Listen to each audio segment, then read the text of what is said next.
तो दोस्त ये कहानी है एक ऐसे लड़की की जिसे कुछ सुपर पावर्स मिलती है और उसकी सुपर पावर्स ये होती है कि वो जो कुछ भी खुद फील करेगा दूसरों को भी फील करा सकता है। अब क्या ये लड़का अपनी सुपर पावर्स को ठीक से यूज कर भी पाएगा या फिर नहीं, ये तो हमें इस मूवी की एक्सप्लेनेशन देखने के बाद ही पता चलेगा। तो चलिए बिना वक्त ज़ाया करे इस मूवी की एक्सप्लेनेशन को शुरू करते हैं। तो कहानी की शुरुआत में हम एक बूढ़े आदमी को देख पाते हैं जो कि किसी कब्र के पास एक रिचुअल कर रहा था, लेकिन अब तभी उसे रिचुअल करते समय एक जोर का झटका लगता है और बहुत दूर जाकर गिरता है। अब जब उसे होश आता है तो उसे पता चलता है कि उसका वो रिचुअल पूरा हो चुका है और उसे वो पावर्स मिल चुकी हैं जिन पावर्स के लिए वो रिचुअल कर रहा था। खैर अब यहाँ से सीन शिफ्ट होता है और हम हमारे मेन कैरेक्टर कैली को देख पाते हैं। कैली को एक बहुत ही गंदी बीमारी थी और उसकी बीमारी ये होती है कि वो जगह तगह से कागज उठाकर खाया करता था। कैली एक बिल्कुल इनोसेंट लड़का है। अब कैली एक शॉप में जाकर वहाँ पर शॉपिंग कर रहा था, लेकिन अब तभी वहाँ पर उसके क्लासमेट आकर उसे वहाँ पर बुली करने लगते हैं। कैली को वहाँ पर बचाने के लिए उसकी बचपन की दोस्त डोमिनी आती है जो कि कैली को उनसे बचाती है, लेकिन इतने में भी वो लड़के नहीं मानते और वो कैली के पास आकर उसे उठाकर कचरे के डब्बे में डाल देते हैं। लेकिन इतने में वहाँ पर उस शॉप की ओनर आ जाती है जो कि उन लड़कों को वहाँ से भगा देती है। यहाँ पर डोमिनी को देख कर बिल्कुल भी अच्छा नहीं लगता और वो कैली से कहने लगती है कि मैं तुम्हें स्कूल तक लिफ्ट दे सकती हूँ। लेकिन डोमिनी की एक फ्रेंड होती है जिसका नाम होता है सारा। वो डोमिनी से कहने लगती है कि मैं इसे अपनी कार में नहीं बैठा सकती क्योंकि ये अभी अभी कचरे के अंदर था और ये हमारी कार में जाकर हमारी कार को गंदा कर देगा। और इस तरीके से बेचारी कैली को बहुत ही शर्मिंदा फील होता है। खैर अब इसके बाद जब अपने स्कूल में पहुंचता है तो वहां पर देख पाता है कि बाकी सभी लड़कियों और लड़कों में उसके कचरे में डालने की वीडियो वायरल हो चुकी थी और इस तरीके से वहां पर हर कोई उसका मजाक उड़ा रहा था। खैर अब इसके बाद कैली जब अपने घर पहुंचता है तो वहां पर उसकी मॉम उससे पूछती है कि आज का दिन तुम्हारा कैसा गया, जिस पर कैली उनसे कहता है कि आज मेरी डोमिनी से बात हुई, जिस पर उसकी मॉम उससे कहती है कि तुम और डोमिनी एक अच्छे फ्रेंड हो और तुम्हें डोमिनी को डेट के लिए कहना चाहिए। और शायद डोमिनी भी कैली को लाइक किया करती थी। खैर अब इसके बाद हम उसी कब्र को देख पाते हैं जहाँ पर वो बूढ़ा आदमी आया था। वहाँ पर एक और आदमी आता है, इसका नाम रेडल है। दरअसल जो सभी शक्तियाँ उस बूढ़े आदमी के पास थी वो इसके पूर्वजों की थी और इसका काम था उन सभी शक्तियों को प्रोटेक्ट करना। खैर इधर दूसरी तरफ हमें कैली को दिखाया जाता है जिसकी कागज खाने की बीमारी की वजह से वो काफी ज्यादा बीमार पड़ने लगा था। उसे देखने के लिए एक डॉक्टर आता है जो कि कैली के मॉम को बताता है कि मुझे नहीं लगता कि इसे कोई डॉक्टर ठीक कर पाएगा, तुम इसे किसी और को ही दिखा लो। खैर इधर दूसरी तरफ हमें उसे बूढ़े आदमी को दिखाया जाता है जिसका नाम फ्लोगर था। वो वहाँ पर एक जगह पर खड़ा होकर वो वहाँ के आसपास के लोगों को इकट्ठा कर उन्हें बता रहा था कि मेरे पास बहुत सी पावर्स है और मेरी पावर्स ये है कि मैं किसी को भी फील कर सकता हूँ। अब यहाँ पर एक बूढ़ी औरत जो कि ठीक से चल नहीं सकती थी वो फ्लूगर के पास आती है। वहाँ पर फ्लूगर उसके सारे दर्द को खींच लेता है। अब ये सब चीज देखकर वहाँ पर सभी लोग हैरान थे और वो सभी लोग वहाँ पर फ्लूगर की तारीफ करने लगते हैं। अब यहाँ पर कैली की मॉम भी खड़ी होकर ये सब चीजें देख रही थी और वे मन ही मन सोच रही थी कि यही वो इंसान है जो कि कैली की मदद कर सकता है। वो फ्लूगर के पास आकर उसे अपने घर आने के लिए कहती है, लेकिन यहाँ पर इनके सारी बातें रेडल भी सुन रहा था। रेडल फ्लूगर के पास आकर उससे कहता है कि तुम्हारे पास ये जितनी पावर्स है वो मेरे पूर्वजों की है, इसलिए ये सारी पावर्स तुम्हें वापस कर देनी चाहिए। लेकिन फ्लूगर उससे कहता है कि मुझे इन पावर्स से काफी ज्यादा मजा आ रहा है और मैं तुझे पावर्स कभी भी नहीं दूंगा। खैर अब इसके बाद फ्लूगर कैली घर आता है जो कि वहाँ पर कैली की हालत को देख पाता है। वो देख पाता है कि कैली की हालत कुछ ज्यादा ही सीरियस है और वो कुछ ही देर का मेहमान है। लेकिन अब जब वो वहाँ पर कैली को टच करता है तो वहाँ पर उसकी डेथ हो जाती है। अब फ्लूगर की मौत के बाद से कैली बिल्कुल नॉर्मल हो जाता है क्योंकि फ्लूगर की अब सारी पावर्स कैली के अंदर आ चुकी थी। खैर अब इसके बाद अगले दिन हम देख पाते हैं जहाँ पर कैली अपनी साइकिल को ठीक कर रहा था, लेकिन अब तभी अचानक से उसके हाथ में कट लग जाता है, लेकिन वो कट अपने आप ठीक हो गया था। अब ये सब चीजें देखकर वहाँ पर कैली समझ जाता है कि उसके अंदर कुछ न कुछ पावर्स तो आ चुकी है। खैर अब इसके बाद कैली जब टाउन में आता है तो वहाँ पर उसे डोमिनी और उसकी फ्रेंड मिलती है। डोमिनी वहाँ पर कैली से कहती है कि कल जो तुम्हारे साथ हुआ वो बहुत ही गलत हुआ, लेकिन इतने में वहाँ पर उसका वो क्लासमेट रॉकी आ जाता है जो कि एक बार फिर से वहाँ पर उसे बुली करने लगता है। वो वहाँ पर एक पंच कैली को मारता है, लेकिन इस चीज का कैली पर कोई भी असर नहीं होता, बल्कि उस पंच का असर उल्टा रॉकी को ही होता है। यानी कि इसका मतलब यह है कि अब से जो कोई भी कैली को हट करने की कोशिश करेगा तो उल्टा वो ही हट हो जाएगा। खैर यहाँ पर रॉकी कैली से बहुत ज्यादा गुस्सा था और वो उसके फेस पर एक पंच करता है, लेकिन उस पंच का असर कैली को होने की बजाय उसे ही होता है। यहाँ पर ये सब चीजें देखकर वहाँ पर कैली बहुत ज्यादा खुश होता है और वो रॉकी से कहने लगता है कि भाई जब कभी भी तुम्हारा मन करे ना तो तुम मेरे पास आकर मुझे मार लेना। लेकिन यहाँ पर रॉकी कैली से बिना कुछ कहे वहां से भाग जाता है। खैर अब इसके बाद कैली अपने घर पहुंचता है। घर पहुंचकर वो अपनी माँ को सारी बातें बताता है और कैली आज बहुत ज्यादा खुश था, लेकिन इतने में वहाँ पर रॉकी अपने फादर को लेकर पहुंच चुका था। यहाँ पर रॉकी के फादर कैली की मॉम से कहते हैं कि तुम्हारे बेटे ने मेरे बेटे को बहुत ही बुरी तरीके से मारा है इस पर कैली की मॉम कहती है कि ऐसा तो हो ही नहीं सकता, मेरे बेटे ने आज तक किसी से भी लड़ाई नहीं की और मैं मान ही नहीं सकती कि रॉकी को उसने मारा है। और ये कहने के बाद वो अपने घर का दरवाजा बंद कर देती है। इसके बाद कैली अपनी मॉम से कहता है कि मॉम मैं तुम्हें यही बात तो बताना चाहता था। अब वो अपनी मॉम से कहता है कि मॉम मुझे दर्द पहुंचाइए। अब जब उसकी मॉम ऐसा करती हैं तो उल्टा उन्हें ही दर्द होता है। यहाँ पर कैली को आग का भी कोई असर नहीं हो रहा था। यहाँ पर ये दोनों डिसाइड करते हैं कि कैली के इस पावर के बारे में लोग किसी को भी नहीं बताएंगे। खैर अब इसके बाद जब अगले दिन कैली अपने स्कूल पहुंचता है तो अपने सीट पर डोमिनी के रबर बैंड को पड़ा हुआ देखता है। कैली जो कि डोमिनी को बहुत ज्यादा पसंद किया करता था, वो डोमिनी को अपने साथ इमेजिन करने लगता है और इस सपने में वहां पर डोमिनी के साथ उसकी फ्रेंड सारा भी होती है। अब जब वो ये सब चीजें फील कर रहा होता है तो क्लास में डोमिनी और सारा भी ये सब चीजें फील कर रही होती है।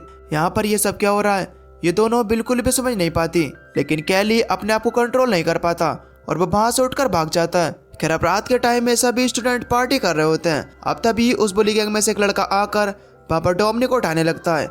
ये चीज वहां पर कैली को बिल्कुल भी अच्छी नहीं लगती। वहां पर कैली उनसे उसे नीचे उतारने के लिए कहता है। अब ये सभी लोग वहां पर कैली को मारने वाले थे, लेकिन यहाँ पर किसी तरीके से इनके मैटर को शांत किया जाता है। अब यहाँ पर पार्टी खत्म होती है और कैली साइकिल पर बैठकर अपने घर जाने लगता है, लेकिन ये सभी लोग भी वहां पर कैली का पीछा कर रहे थे और उसे बहुत ज्यादा परेशान करते हैं। साइकिल चलाते चलाते कैली अपना बैलेंस खो देता है और वो गाड़ी के नीचे आ जाता है। अब इसका पॉजिटिव इफेक्ट के चलते हुए जो गाड़ी चला रहा था उसकी डेथ हो जाती है। खैर अब इतने में वहां पर डोमिनी और उसकी फ्रेंड भी पहुंच जाती है। कैली वहां पर डोमिनी को सारी सच्चाई बताता है कि किस तरीके से एक्सीडेंट हुआ। अब थोड़ी देर बाद वहां पर कैली की मॉम और पुलिस भी पहुंच जाती है। पुलिस वहां पर उन सभी लोगों से पूछताछ करती है कि आखिर ये एक्सीडेंट कैसे हुआ। तब वो पूरी बुली गैंग वहां पर कैली पर इल्जाम लगाती है कि एक्सीडेंट कैली की वजह से हुआ है, लेकिन पुलिस वालों को वहां पर उनकी बातों पर यकीन नहीं होता। अब क्योंकि ये एक्सीडेंट है इसकी वजह से इस केस को यहीं पर बंद कर दिया जाता है। खैर अब इसके बाद अगले दिन हमें दिखाया जाता है कि ये सभी लोग कैली पर नजर रख रहे थे, क्योंकि अब ये लोग कैली से अपने फ्रेंड की मौत का बदला लेना चाहते थे। अब जब डोमिनी और कैली वहां पर एक साथ बैठे होते हैं तो डोमिनी वहां पर कैली से कहती है कि एक नई मूवी लगी है। डोमिनी मन में सोच रही थी कि शायद कैली उसे डेट के लिए पूछेगा। अब पहले तो कैली उसकी बातों को समझ नहीं पाता, लेकिन लास्ट में वो उसे डेट के लिए पूछ लेता है, जिस पर डोमिनी भी उसे हाँ कर देती है। खैर अब इसके बाद हम कैली को देख पाते हैं जो कि अपने पार्ट टाइम जॉब कर रहा था। अब तभी वहां पर उससे रेडल मिलने के लिए आता है।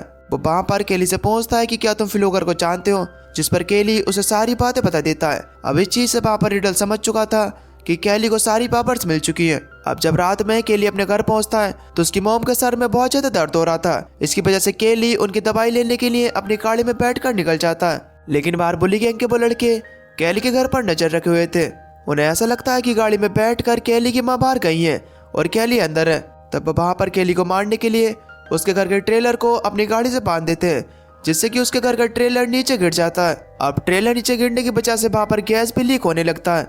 यहाँ पर कैली की माँ बाहर निकलने की बहुत ज्यादा कोशिश करती है, लेकिन इसी हड़बड़ी में उनसे एक लैंप नीचे गिर जाता है। अब उस लैंप के नीचे गिरने की वजह से वहां पर आग लग जाती है और एक बहुत ही खतरनाक विस्फोट होता है। इस ब्लास्ट में वहां पर कैली की माँ की डेथ हो चुकी थी।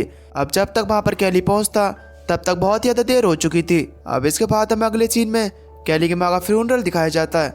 कैली जो कि पूरी तरीके से टूट चुका था, अब उसके अंदर कोई भी आस नहीं बची थी। तब यहाँ पर डोमिनी आकर उसे दिलासा देती है। खैर अब रास्ते में जब कैली और शेरिफ जा रहे होते हैं तो वहां पर शेरिफ कैली से कहता है कि क्या तुम्हारे घर का ट्रेलर खराब हो गया था, क्या उसमें कोई प्रॉब्लम थी। अब तभी वहां पर कैली की नजर उस बुली गैंग पर पड़ती है, जो कि कैली को देखकर बहुत ज्यादा खुश हो रहे थे। इस चीज से कैली समझ जाता है कि उसकी मॉम को उन्होंने ही मारा है। अब वो ये सब चीजें सोचते हुए उस गाड़ी से कूद जाता है। वो बुली गैंग जहाँ पर भी जा रही थी, कैली उनका पीछा करते हुए वहां पर पहुंचता है। ये सभी फ्रेंड्स एक रिवर के पास पहुंचते हैं। यहाँ पर कैली भी पहुंच चुका था। वो उन सभी लड़कों में से एक लड़के की टी शर्ट लेता है और इसके बाद उसे अपने गले में बांधकर टाइट कर लेता है। अब इस चीज से जिस लड़के की वो टी शर्ट होती है उसका दम घुटने लगता है और अब वो फ्रेंड वहां पर मारा जाता है। उसके सभी फ्रेंड वहां पर उसे बचाने की कोशिश तो करते हैं, लेकिन वो नहीं बचता। अब कैली उन सभी लोगों के पास आकर उनसे कहता है कि अब तुम 3 लोग बचे हो और धीरे धीरे कर कर तुम्हारा भी नंबर लगेगा। इतने में वहां पर सैरी भी पहुंच चुका था। इसकी वजह से कैली वहां से भाग जाता है। इसके बाद हम देख पाते हैं कि कैली डोमिनी से मिलता है। डोमिनी कैली से कहती है कि तुम इस तरीके से किसी को भी नहीं मार सकते। जो कुछ भी उन लोगों ने तुम्हारे साथ किया है उसकी सजा तो उन्हें जरूर मिलेगी, लेकिन तुम इस तरीके से सरेआम उन्हें मत मारो। अब इस चीज को वहां पर कैली भी मान जाता है। खैर अब इसके बाद अगले दिन हम देख पाते हैं कि इन लोगों की स्कूल में केमिस्ट्री क्लास चल रही होती है। कैली वहां पर उन तीनों लड़कों का मजाक उड़ाने लगता है। अब ये तीनों लड़के बहुत ज्यादा गुस्से में थे। तब उन तीनों लड़कों में से एक लड़का गुस्से में आकर केली के मुंह पे एसिड फेंक देता है, लेकिन उसका असर तो बिल्कुल उल्टा ही होता है। केली का फेस जलने के बजाय उल्टा उस लड़के का फेस जल जाता है। अब उस लड़की की वहीं पर मौत हो जाती है। अब ये चीज देखकर वहाँ पर डोमनी केली पर बहुत ही तो गुस्सा होती है। खैर अगले दिन जब ये सब लोग प्रैक्टिस कर रहे होते हैं तो वहाँ पर शेरिफ इन सबको बॉर्न करने के लिए आता है। अब तो वहाँ पर केली भी पहुंच जाता है। केली के पास एक ड्रिल मशीन थी। बॉस बुली गैंग के एक लड़के नेल्सन से कहने लगता है कि तुम सबको बता दो कि तुमने क्या क्या किया है। अब नेल्सन यहाँ पर उसकी बात को नहीं मानता। तब केली अपने आप को ड्रिल करने लगता है, जिससे कि नेल्सन को दर्द हो रहा था। तो वहाँ पर डोमनी भी पहुंच जाती है। वहाँ पर रॉकी का फादर भी पहुंचा हुआ था और वो मौके का फायदा उठाकर शेरिफ की गन ले लेता है और इसके बाद वहाँ पर केली को शूट करता है। लेकिन वो गोली केली को लगने की बजाय उसे और वहाँ पर नेल्सन को लगती है, जिससे कि दोनों यहीं पर मारे जाते हैं। यहाँ पर शेरिफ केली से कहता है कि ये सब चीज तुम्हारी पावर्स की वजह से हो रही है और मैं तुम्हारी मदद कर सकता हूँ। अब केली भी फिर से नॉर्मल होना चाहता था, इसकी वजह से वो उसे हाँ कह देता है। खैर अब इसके बाद ये सभी लोग रेडल के पास जाते हैं। रेडल केली के ऊपर एक रिचुअल करने वाला था। अब वो रिचुअल होते टाइम केली को बहुत ज्यादा दर्द हो रहा था। वहाँ पर रेडल उन सबको बताता है कि केली के पास ये पावर्स काफी लंबे समय से हैं, इसकी वजह से उसका कोई भी इलाज नहीं है और उसे अपनी जान देनी पड़ेगी। अब ये बात सुनने के बाद डोमनी केली से कहती है कि जल्दी से यहाँ से भाग जाओ। अब वहाँ पर सभी लोग केली से बहुत ही ज्यादा डर जाते हैं। इसकी वजह से शेरिफ का एक पुलिस ऑफिसर वहाँ पर केली को गोली मार देता है। अब केली के साथ साथ वहाँ पर डोमनी को भी गोली लग चुकी थी। डोमनी मरते मरते केली से कहती है कि तुम अपने पावर्स किसी को भी मत देना। अब केली बहुत ही तो गुस्से में आ जाता है। तब शेरिफ उसके सर पर शूट कर उसे वहीं पर मार डालता है। खैर अब इसके बाद हम देख पाते हैं कि जब ये लोग केली और डोमनी की डेड बॉडी को ले जा रहे होते हैं तो तभी अचानक से डोमनी उठ जाती है। दरअसल अब केली की सारी पावर्स डोमनी के अंदर आ चुकी थी और अब आगे वो ही सबसे बदल लेगी। और दोस्तों इसी के साथ ये मूवी यहीं पर खत्म हो जाती है। दोस्तों आपको ये मूवी कैसी लगी हमें नीचे कमेंट करके जरूर बताना। और अगर आपको वीडियो अच्छी लगी हो तो प्लीज वीडियो को लाइक कर देना। और अगर आप चैनल पर नए हो तो चैनल को सब्सक्राइब कर बेल नोटिफिकेशन कॉल पर सेलेक्ट कर देना। तब तक के लिए till then take care, love you, bye bye.